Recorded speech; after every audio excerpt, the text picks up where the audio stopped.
أعوذ بالله من الشيطان الرجيم بسم الله الرحمن الرحيم الحمد لله رب العالمين والصلاة والسلام على سيدنا ومولانا أبي القاسم المصطفى محمد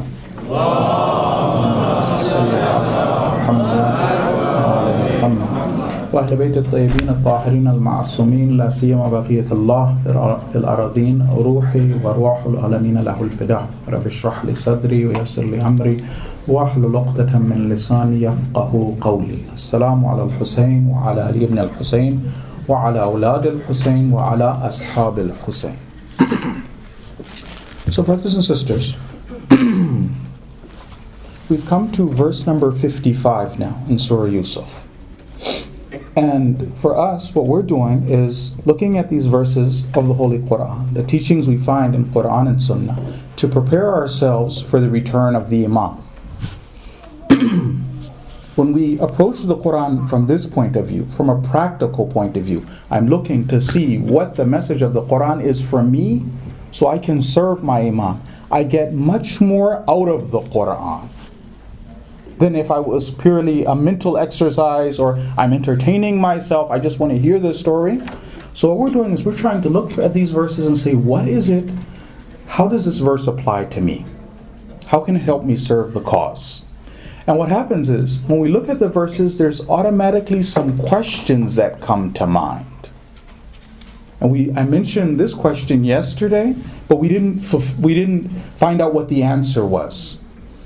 The thing was this, that we all know that the prophets were opposed to the Taghut of the time. The prophets were opposed to the ruler of the time. And we said the king is a pagan. So now Yusuf alayhi salam, you're telling me that he went and not only accepted a position from this Taghut of the time, but he requested for a position. All right, let's look at the verse.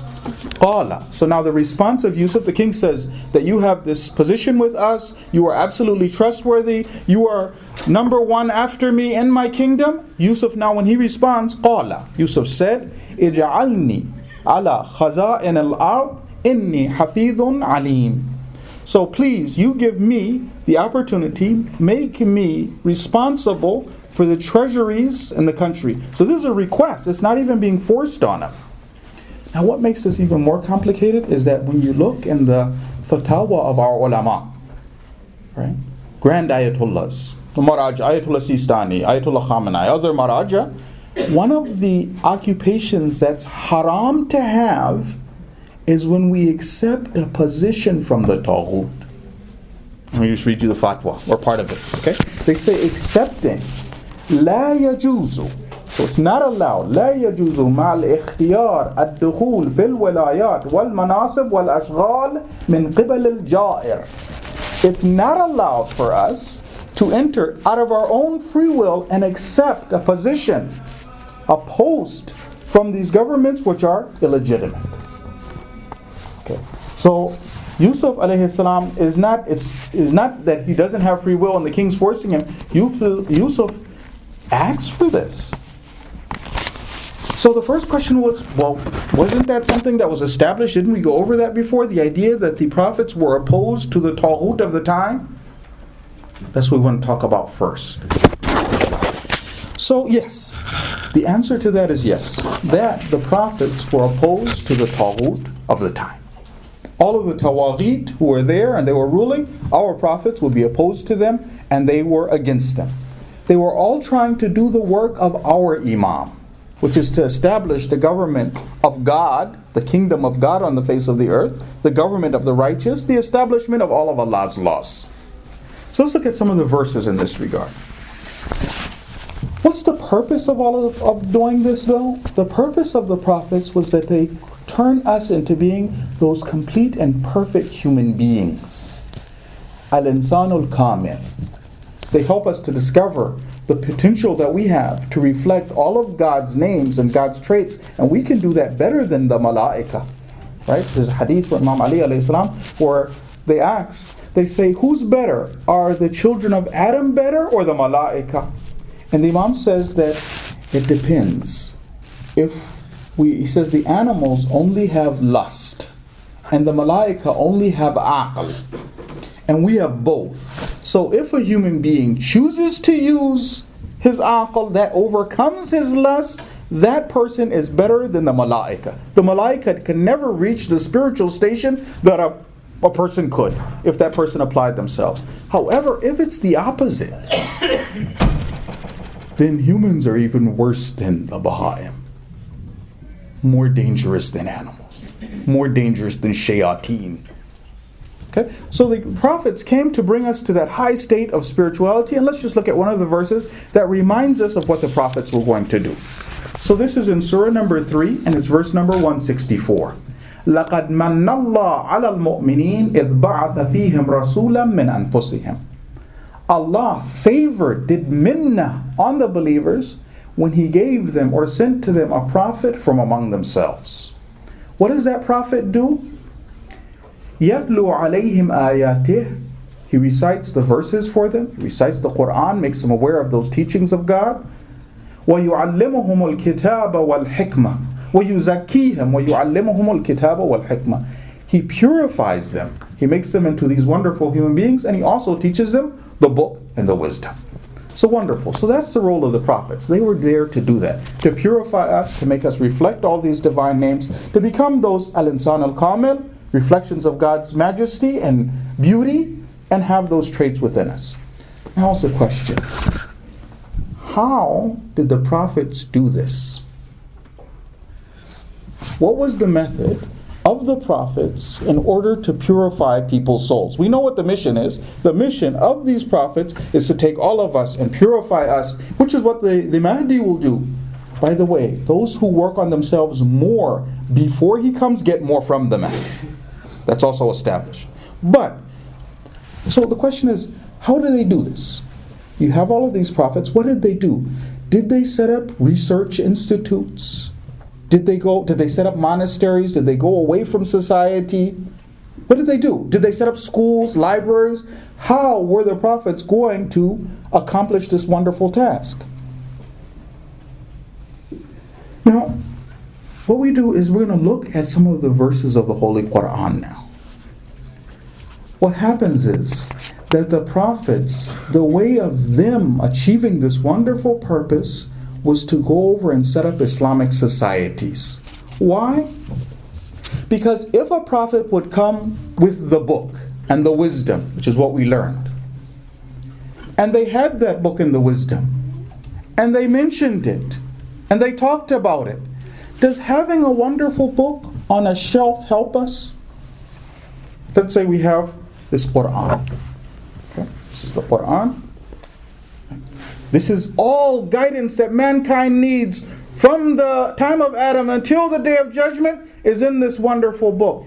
Is this book on the shelf useful for me? Huh? No. It has to be implemented. It has to be carried out.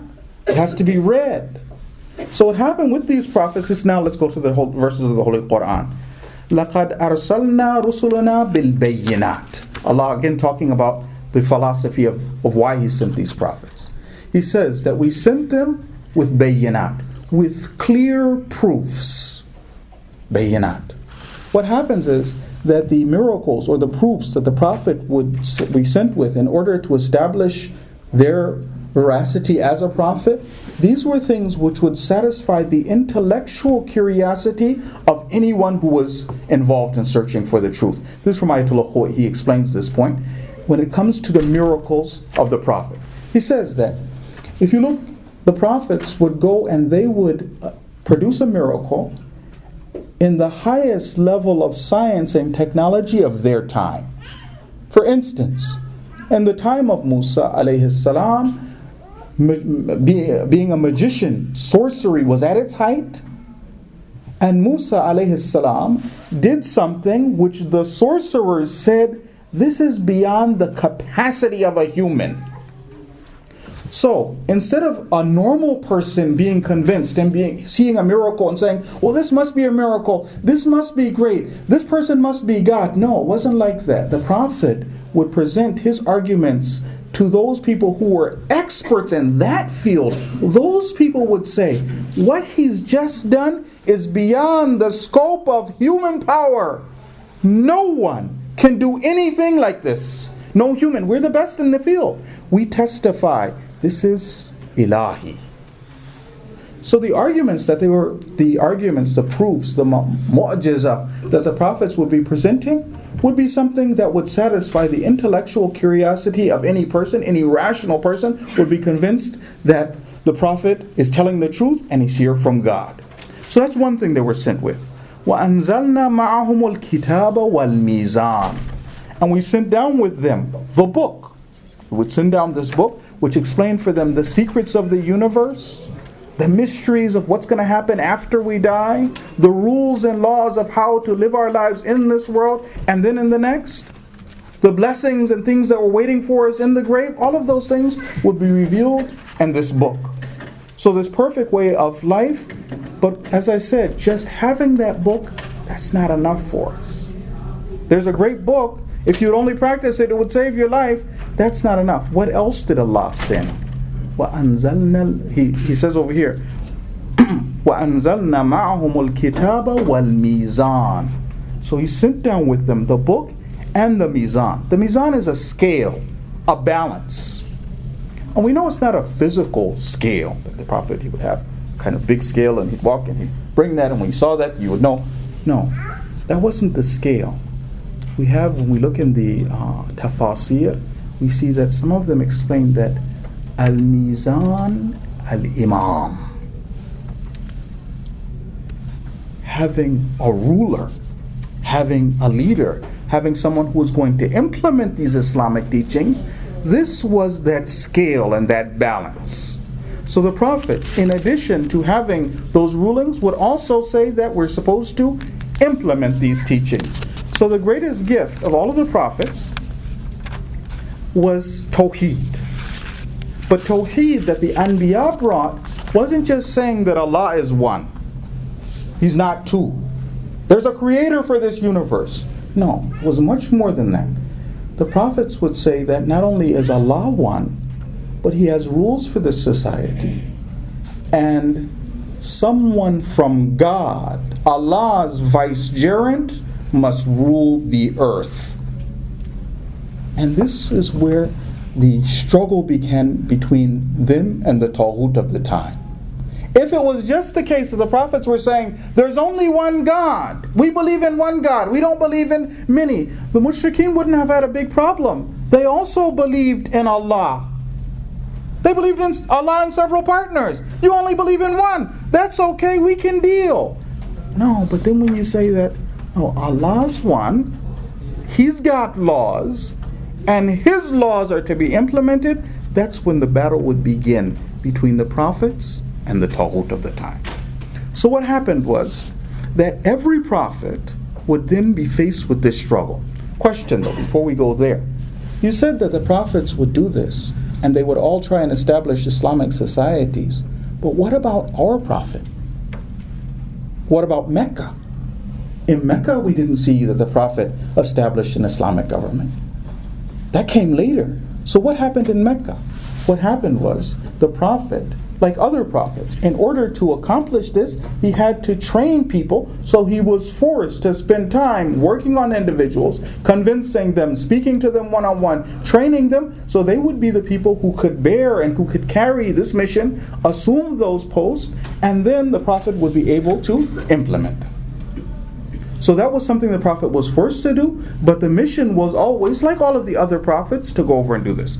If we go back to that same verse, right, the verse of the Holy Quran, it says, وَلَقَدْ أَرْسَلْنَا رُسُلَنَا بِالْبَيِّنَاتِ. So we sent our prophets with these clear proofs. وَأَنزَلْنَا مَعَهُمُ الْكِتَابَ وَالْمِيزَانِ. We would send them with the book and the mizan, the scale. Not only the book, but they would also want to implement that. Why to do that? لِيَقُومَ النَّاسِ بِالْقِسْطِ. That people basically rise up and live with justice, conduct their lives with justice, live in a just society. In a just society is where all of those rules and laws could be implemented, And it was there through training the people that the prophets would be able to take everybody to that next level. They'd be able to take people, work on them, purify them, and take them to the next level of spirituality. So now, the Taghut then, what is the role of the Taghut, those who are opposed to the prophets? What we find from the verses of the Holy Quran and from the teachings of the Ahlul Bayt is that all of the wickedness in the world comes from the rule of the non-divine. When you don't have a prophet, the vicegerent of Allah, when you don't have the imam ruling, that's when all of the fasad and corruption and problems and issues come out. Let's look at the verses of the Holy Quran. So this is Surah Baqarah, and it's verse number 205. This is what Allah says. وَإِذَا تَوَلَّى. Tawalla here, one of the meanings of this verse is when they say tawalla, when the person assumes wilaya. The person who's not divine, not from God, when this enemy of God, this non-divine person assumes wilaya, وَإِذَا تَوَلَّى سَعَى فِي الْأَرْضِ. This person makes effort in the earth to do what? لِيُفْسِدَ فِيهَا. In order to do fasad and create fasad in the earth.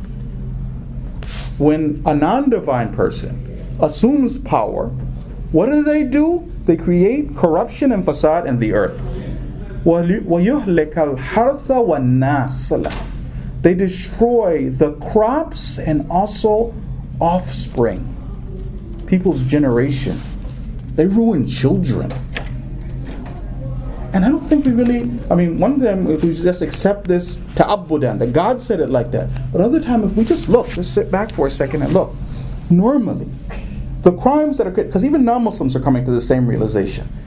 The crimes that are committed by an ordinary thug, they can't be compared to the crimes that are committed by a political leader. Example. One time you have a thug. He doesn't like to see women wearing hijab. Right? I see women wearing hijab, I go over, I bother them, harass them, stuff like that. He's a thug, he's a bad guy, he's ignorant. What about when a government makes a policy? You cannot wear the hijab in a government-owned building. For instance, you can't go to school wearing the hijab. Can you compare it to the two? One guy's a thug, he's on the streets, he harassed people. The other one, he made a policy about this. Laws were put in place. Let's say one person is a homosexual. Okay, he's a homosexual, he's in his house, he's doing his thing. There's another time, no. I legalize homosexual marriage. So the corruption and facade that the authority can do, right? There's just reason why the prophets would be upset about this. The facade that they could do is much more than the facade that a normal person could do. So what the prophets would do would be to try and topple the Taghut and put in these righteous governments. So let's look at the verse of the Holy Quran. This is surah number 16, and it's verse number 36. وَلَقَدْ بَعَثْنَا فِي كُلِّ أُمَّةٍ رَسُولًا. In every nation, in every ummah, we sent a Rasul. What was the message of the Rasul? أَنِ اعْبُدُوا اللَّهَ, worship God, وَاجْتَنِبُوا الطَّاغُوتَ, avoid the Taghut. So every prophet coming into a nation, into an area, what am I trying to do? Call people to worship God, calling people to Allah, purifying people's soul. But in order for me to do that, in order for me to implement these laws, in order for me to save their souls, in order for me to save humanity, I have to take away the obstacle to that, which is the Taghut. So I tell the people, don't do that. Which is why then you would see that people were opposed to the prophets. Now, let's look in Surah Shu'ara. Again, we're going to just reinforce this. Surah Shu'ara, and we see that there's a slogan of the prophets. I'm going to mention one of the prophets saying it, and then I'm going to tell you the other prophets who said the same thing. So the prophets, this is from Hazrat Isa, salamullahi alayhi. He says, فَاتَّقُوا, so verse number 50, I believe. Surah Shu'ara. فَاتَّقُوا اللَّهِ, have taqwa of Allah, fear God, practice, do what your responsibility is. وَأَطِيعُونَ. Obey me. Obey me. I should be leading you. I should be ruling. Obey God. Have fear of God. وَأَطِيعُونَ. Avoid the taghut. We had in the other verse. Avoid the taghut. And his one, obey me. So then now we hear the same thing from, and I don't mention the numbers of the verses. In Shura, we can all look at this ourselves. Surah Nuh, Hazrat Nuh saying the same thing. Hazrat Hud saying the same thing. Hazrat Salih saying the same thing. Hazrat Shu'aib, the prophets are all saying the same thing. Whenever we go to an area, ittaqullah wa ati'un, obey me. The first one, i'budullah wajtanibut taghut. So it's natural to see that these holy individuals who wanted to purify souls, who wanted to rescue people, who wanted to save them, their conflict was the exact same one that Imam al-Mahdi has. They would go into an area trying to call people, but then the obstacle to that is the taghut of the time. So not only that, the prophets made effort and fought against the taghuts too. Again, we'll go to the verses of the Quran. This is Surah number 3 and verse number 146. This verse is talking about a lot of the prophets. It says, وَكَأَيٍّ مِّن نَبِيٍّ. So how many a prophet was it? A lot of prophets. This went through for a lot of prophets. He says, وَكَأَيٍّ مِّن نَبِيٍّ قَاتَلَ مَعَهُ رُبِّيُّونَ كَثِيرٌ. That godly people would be fighting alongside this prophet, right? فَمَا وَهَنُوا لِمَا أَصَابَهُمْ فِي سَبِيلِ اللَّهِ. They did not become weak for what happened to them in the way of God. Obviously, if you're facing the taghut of the time, leading a tiny band of mu'mineen, trying to establish that Islamic government, a lot of people will be becoming shaheed, suffering, misery, sadness, right? And he says that none of that would stop the prophets. So how many prophets, and then after that, righteous people, godly individuals, were also over there and doing this. And what happened was the prophets would have varying success. Some of the prophets in their little area, their village, they'd be able to establish this Islamic government. They'd be able to cast aside the taghut, establish Allah's laws. No, some area, in larger areas, some prophets, global governments. But all of the prophets are going over and doing this. Moving in that direction, that is how we will do this process of training people, saving them, purifying them, is to create a righteous environment where they can easily go in and do what they're supposed to do. Of course, some prophets were also martyred in this way. Let's go over again and we'll look at the verses of the Holy Quran. So Surah number 3 and verse number 21. إِنَّ الَّذِينَ يَكْفُرُونَ بِآيَاتِ اللَّهِ. So verily, those who do kufr, who disbelieve in the signs of God, وَيَقْتُلُونَ النَّبِيِّينَ, and kill the prophets. So prophets, these are heroes, champions. They're to liberate mankind. They would go into an area, be calling to the right way. Some of them would be successful. Some of them would establish Islamic governments. Many of them would be fighting in the way of God. And some of them would obviously be martyred. Everybody didn't make it. But it was all, the mission was all the same for all of these prophets. Now, the other thing that makes it challenging, I mentioned this hadith the other day from Imam Ali alayhi salam, is that Allahumma salli ala Muhammad wa ala Muhammad.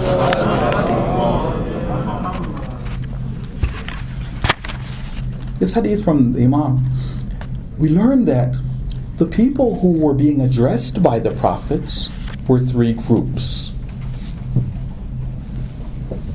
The people who would hear the prophet's mission and message and what they were trying to do, there will be 3 groups with these prophets and their message. There will be one group of mu'mineen, like we are now, awaiting our imam, trying our best to practice, saying that we're ready to sacrifice. Please, imam, you come back. We'll do whatever it takes. So there was one group of mu'mineen who would do that. There were some people, obviously, who would be opposed to the message of the prophet. They're enemies. They don't like it. They don't want this. There was a third group, and this is the scary part. There was a third group, and these individuals didn't want to go with the kuffar because that was wrong. They could tell this is idol worship, this is backwards, this is crazy. Why should we do that? We shouldn't do that. but they also didn't want to follow the way of the prophets.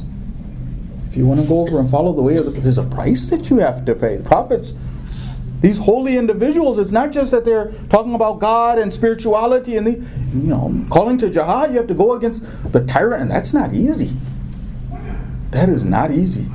Inshallah, we're ready to do that. I remember once I just had an experience where I was walking outside my school. This is back in Iran. In Iran, so it's safe. Right? Not a bad example. Okay.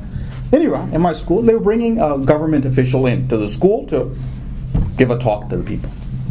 So then you watch this guy come in and the security that's around him. Right? Security, and this is Islamic government. Come in, security around him and stuff like that. Just for a second, I thought to myself, let's say this person was the Shah, for instance, the Taghut.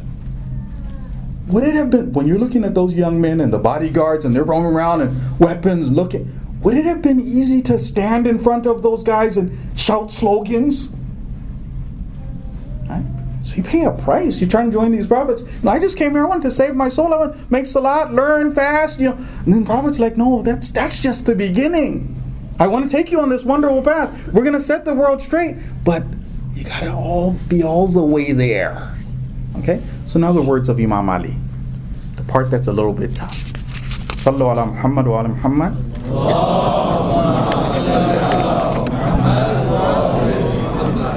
This is what the Imam says. As-sakitu akhur radi. The person in this struggle, he said there's three groups. When we hear the message of the prophets, there's three groups. There's one group who joined. Inshallah, we are those people. There's some who are enemies.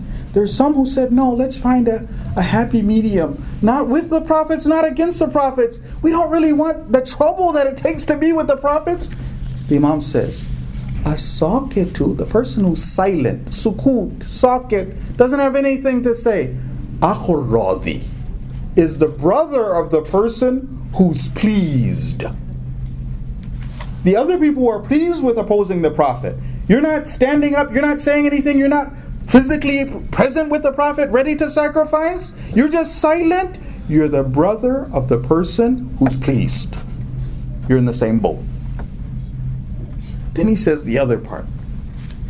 وَمَنْ لَمْ يَكُنْ مَعَنَا كَانَ عَلَيْنَا. And whoever's not with us is against us.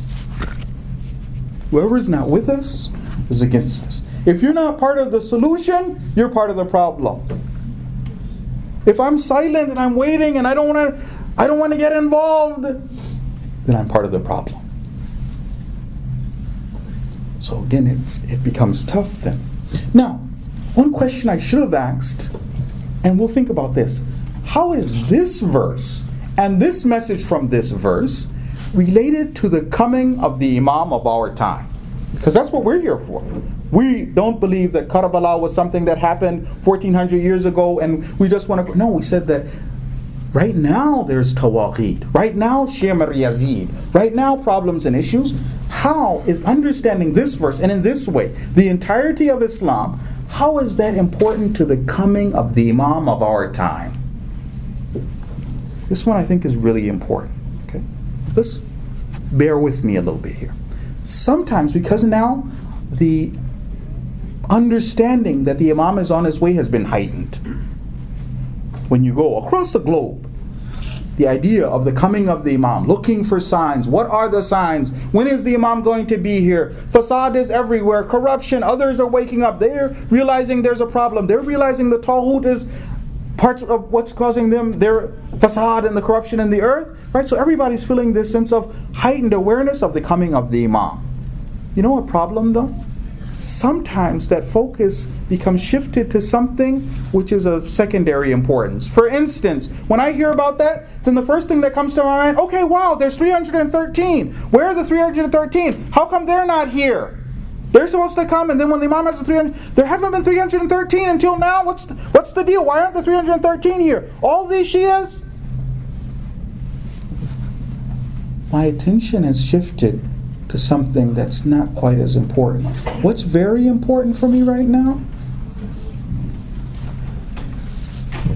It's not just the idea of the 313. what has to happen for all of us, brothers and sisters, is that all of us have to want all of Islam. All of us have to be looking for all of Islam. How is this verse related to me? What are you trying to tell me right now? What we're saying is that, is our Islam very different from the other Islams that the prophets brought? We said all of the prophets are going over and trying to do what? Establish all of Allah's laws. That's what the Mahdi is going to do. Right? What we're supposed to be feeling, all of us right now, is that we want all of Islam established. All of the laws of Islam established. If we don't see that the laws of Islam are established, we're unhappy about that. Not that we're only waiting for the 313, but each one of us feels pressure in a system where I don't see that all of the laws of Islam are established. Let me give you another example. What's the ratio of laws in Islam, the ones that are purely about my personal worship, self-building, and the ones that are social laws of Islam? The ratio of those other ones is greater than that of 100 to 1.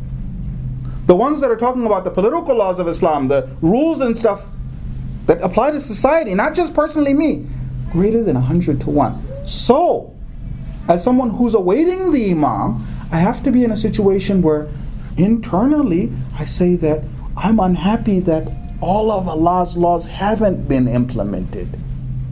I don't think that's right. I'm waiting for that. Not just the 313. When I go outside, how do I feel about society? It's not just that I'm, I would like the Imam to come. It would be nice if the Imam came. Well, do you feel upset if you see that the laws of God aren't being respected in the streets? Does it bother you? Do you think, or is it just that, no, let him come. I don't know what it entails.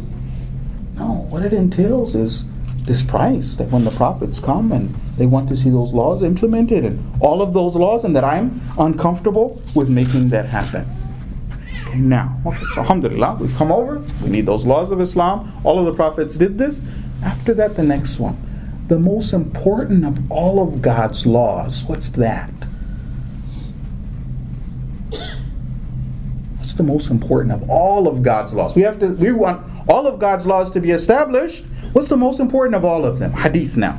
Several hadith from Ahlul Bayt. I think I told Jawadi Amali was saying around 25 hadith in the same meaning. What does the hadith say? They start in this way. Bunya al-Islam ala khamsa. That Islam was built and based on 5 things. Several hadith, different imams saying this. Bunya al-Islam ala khamsa. So Islam was built on 5 things. Ala khamsati ashya. Ala salah, praying and fasting. Wal hajj. Hajj is also important. Was sawm. Fasting is also one of those things. Wal wilaya. That divine rule. Being ruled by the authority of God. And then Zurara says, he says, وَأَيُّ شَيْءٍ مِّن ذَلِكَ أَفْضَلُ. Out of all of those things you said, which are pillars of Islam, which one of them is the most important? The Imam says, Al-wilayatu afdal. The divine rule, that's the most important one. لِأَنَّهَا مِفْتَاحُهُنَّ وَالْوَالِي هُوَ الدَّلِيلُ عَلَيْهِنَّ. He says that the wilaya is the key to them, and the guardian, that person who is establishing these laws, this person is the person who's guiding people to do this. So, that's the way of the do it. So now, when we look then, we see easily why it is that Imam Hussein, that mission that he had, when the Imam is moving towards Karbala, and he said why he was doing it.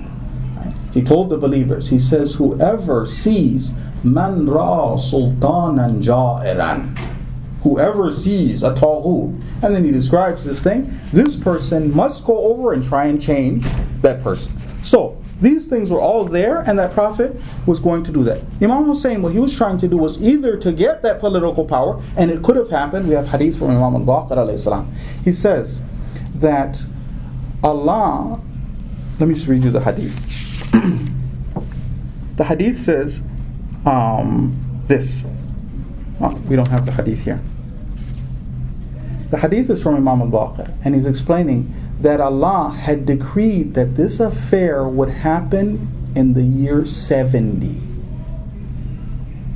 It was supposed to be the case that Imam Hussein, it could have been the case that Imam al-Hussein could have established the government of Allah on the face of the earth. But then Karbala happened, the people didn't go over and didn't assist the Imam, and the Imam says, then after that God delayed this event until later. But the situation was such that if people had done their responsibility, then the Imam could have done his duty, and he could have established that government. So the Imam was going to do that. Also, the other thing to keep in mind is that this duty, it didn't stop. This is again from the verses of the Holy Quran. It didn't stop with the prophets either. Meaning the ulama were also supposed to do the same thing. Create a society which was divine, establish all of those rules and laws of God, and then after that, people would be able to purify themselves and get ready for God. Let's read the verse of the Holy Quran. So this is surah number 5, and it's verse number 44. Inna anzalna Torah. Allah saying, we sent down a Torah. We revealed the Torah. Fiha hudan wa nur. In the Torah is guidance, hidayah, hudan wa nur, and light. Yahkumu biha an-nabiyyun. The prophets would take this Torah, which had this light and this nur, and they would rule accordingly. Yahkumu biha an-nabiyyun.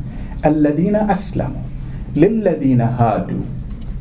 والربانيون والأحبار بما استحفظوا من كتاب الله وكانوا عليه شهداء. The next part is interesting though. So the prophets were like that. That was their responsibility. They tried to do that. يحكم بها النبيون. The prophets would try and rule by that. In addition to that, he says that the prophets who submitted judged by it for the Jews, and so did the rabbis and the scribes. So the ulama also had the same thing, as they were charged to preserve the book of God. Bimastuhvidu, it means that they had knowledge of the book. Because of their knowledge of the book, وَكَانُوا عَلَيْهِ شُهَدَاء. And the other thing that we understand from this is that when we say they were shuhada, or they were witnesses of this book, they practiced the book.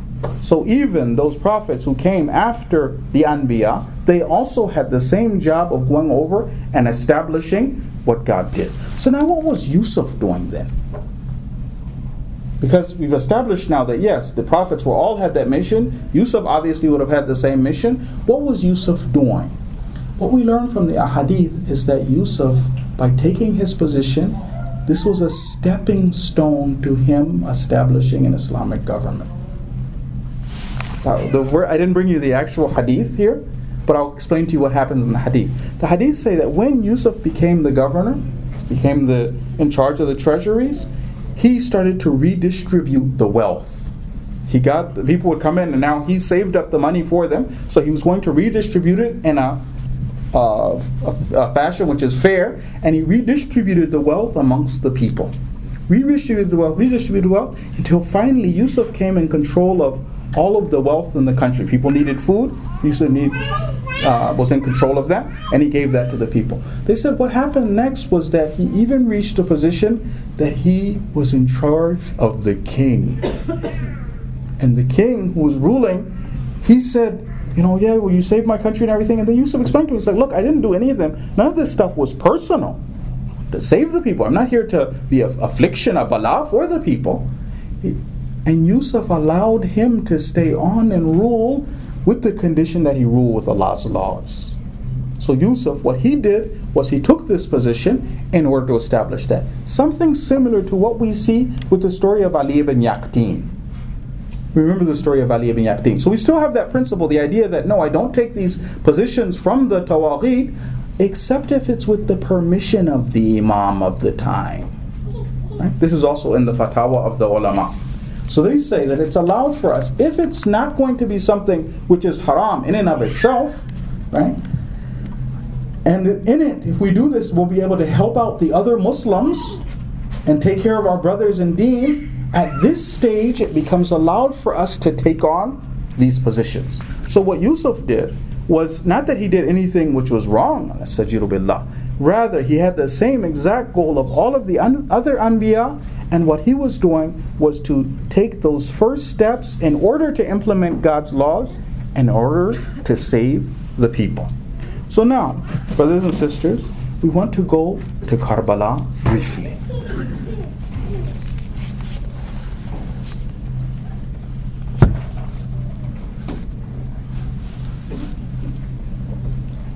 Tonight, inshallah, we'd like to remember one of those shuhada of the Karbala, but someone who sacrificed himself for Islam and never made it to Karbala.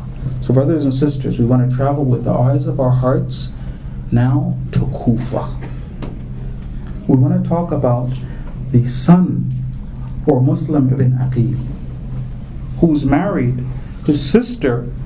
He's married to he's a relative of Imam al-Hussein alayhi salam, and now he has been sent as his brother Aqil was a brother of Imam Ali. He is going over, and now he's going to be sent as the representative of his Imam in order to go over and establish the Islamic government in Kufa. Now what happens is this, that we're not the first people to grieve over Muslim ibn Aqil. Actually, we find that our Prophet grieved over him. Once Imam Ali asked him, he said, "Do you love Aqil?" And he said, "Yes, I love him for two reasons." He says, "I love him because Abu Talib loved him." He says, "But he says, وَإِنَّ وَلَدَهُ مَقْتُولٌ فِي مَحَبَّةِ وَلَدِهِ."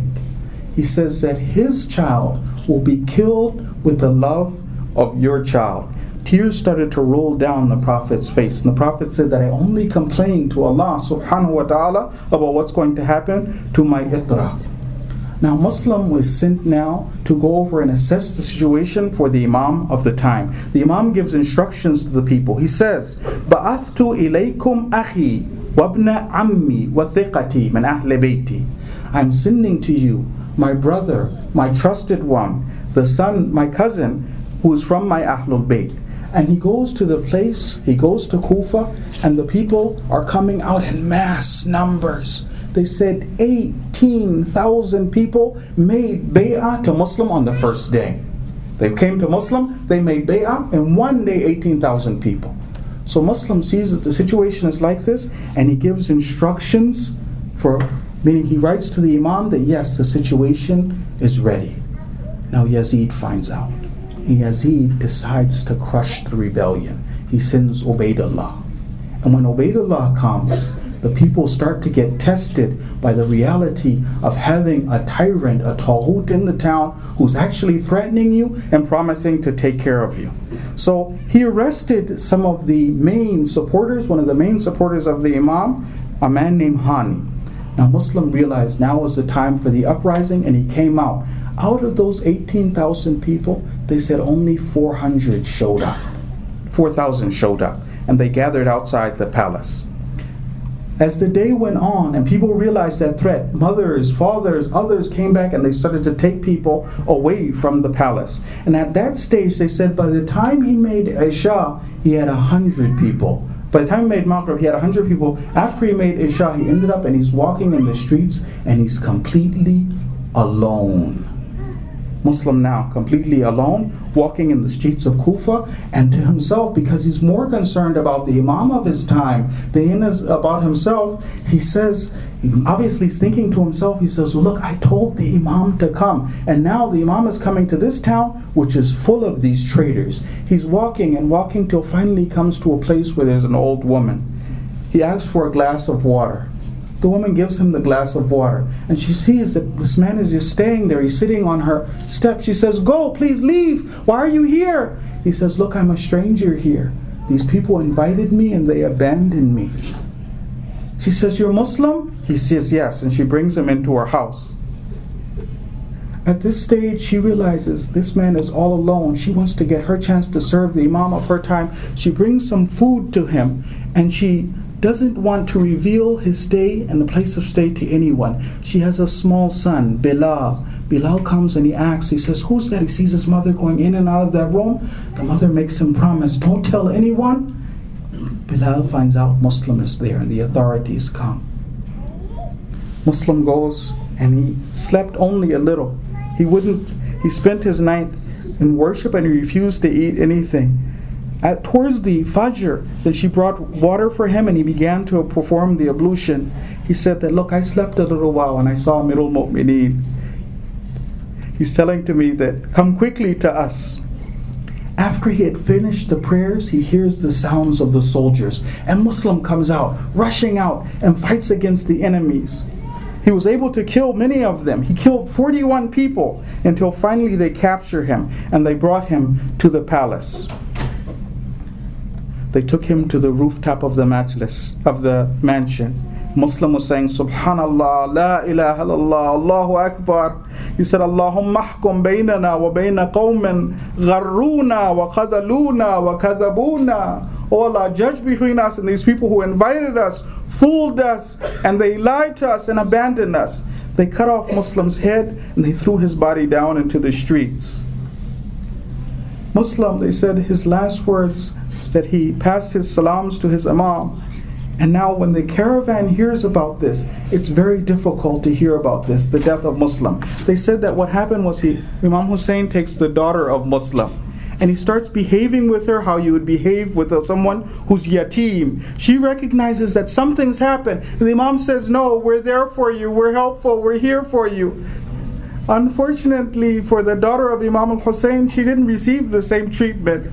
What happened to the daughter of Imam Hussein after they killed the Imam? They said she was over by the body of her father, and then the enemy started to beat her and dragged her away. We ask Allah by the right of Muhammad wa ali Muhammad to make us the true soldiers of Imam al-Mahdi and to protect us and help us to serve the cause. Sallu ala Muhammad wa ali Muhammad.